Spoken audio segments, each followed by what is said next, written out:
Welcome back to The Real Story. An Indiana woman accusing police of excessive force now. And surveillance video right here caught the whole incident on camera. Tabitha Gentry says police forcibly stripped her after an arrest for a misdemeanor. So you can see they left her naked in a jail cell for hours. Gentry says the officers pepper sprayed her through the door when she yelled for clothes, and then they completely humiliated her, forcing her to walk through the jail naked.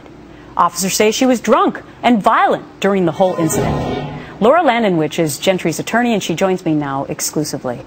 Great to see you, Laura. How'd this all happen? Hi, Gretchen. This happened on March 30th of this year. Tabitha was picked up. She was handcuffed behind her back when she was brought into the cell, or into the jail, and after a verbal altercation with jail deputies, she was forced to the ground.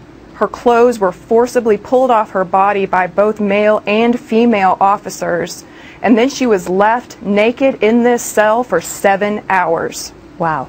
Now, I know that officers sometimes perform a cavity search, so they need to take off clothes, but it's your understanding that that was not necessary in this case, right?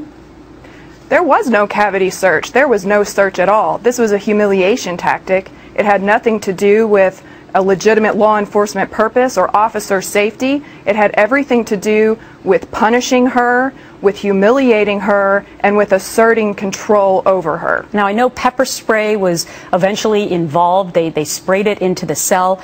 And at some point, they did give her some sort of a smock. What happened with that? Well, after being held in the cell for approximately 30 minutes without any clothing, she began to bang on the door asking for clothing.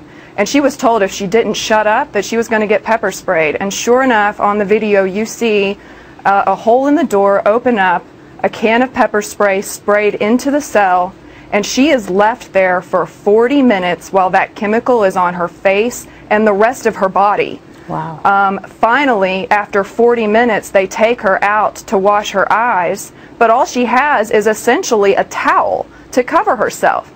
And you can imagine if you're handcuffed behind your back, keeping a towel up over your body so that you can cover yourself is not going to happen. Right. So it didn't, and we see clearly on the film that she is frontally exposed to male, female officers, and also other inmates because she had been taken into a public area of the jail. All right, so you're not discounting the fact that she was arrested for a misdemeanor crime. You have a huge problem with the way in which she was treated once she was arrested for that crime.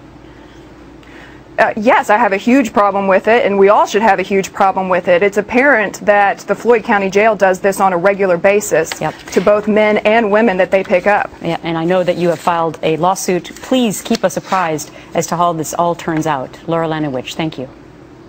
Thank you.